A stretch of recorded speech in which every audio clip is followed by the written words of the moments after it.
My question is, do I have to believe in God in order to lead a spiritual life? Actually, if you just believe in God, you can't live a spiritual life.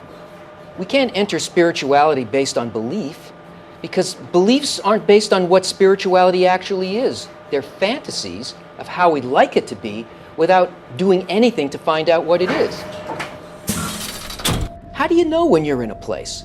Only by the sensation that you have within your own experience. If you go by anything else, then you don't actually live there, you just live as though you live there, as though there's an all-inclusive loving force.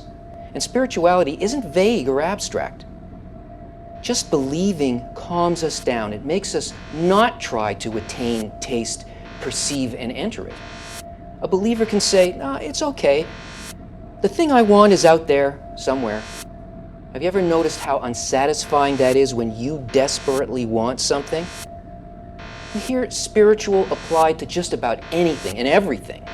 The word has become synonymous with vague and abstract. How can you go somewhere when you don't know what or where it is?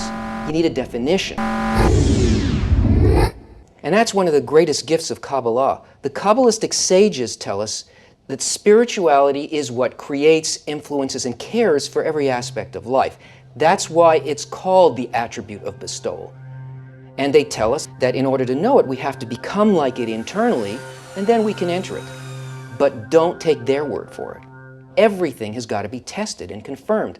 And to do that, you've got to set aside your beliefs and your assumptions and apply their method, just like in any science, and see if it works or not. According to Kabbalah, the meaning of faith is not belief, but it's a direct sensation of the Creator. It's an inner impression that is as tangible and as repeatable and real as any human experience. Oh, and by the way, there's 3 types of faith: faith below reason, faith within reason, faith above reason, but I guess that's another question. And those who have attained the levels of perception that are laid out in the structure of the worlds, the higher states, all of the things that are described in Kabbalah, they experience the same general impression. Just like a scientist using some procedure can perform an experiment and get the intended results. Or like everybody with a street map of New York, as long as they know how to read it, are going to see the same places. So faith means to really feel and to really see it in everything that surrounds us. Well, I hope that answered your question. If you check the links up here, you can find out a lot more information about it.